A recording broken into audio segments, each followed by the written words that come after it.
Let us try to write the electronic configuration for the seventh element, that is nitrogen. Nitrogen has an atomic number of 7 represented by the symbol Z. The number of electrons present in nitrogen are also 7 as per this formula. So the electronic configuration for nitrogen can easily be written as 2 electrons in the K shell and 5 electrons in the L shell. As we know that the maximum strength of the K shell is 2. So therefore the electronic configuration for nitrogen is 2, 5. Now if we try writing the electronic configuration for nitrogen in any other way, it stands for an incorrect electronic configuration.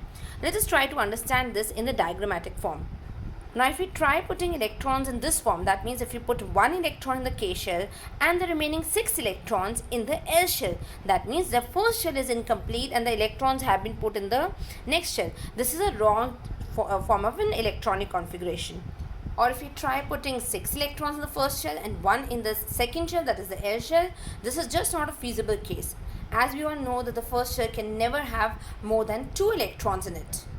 Or if we try putting all the 7 electrons in the second shell, that is the L shell, and we do not put any electron in the K shell, that means the first shell is empty and all the electrons are basically adjusted in the L shell, is also a wrong form of electronic configuration.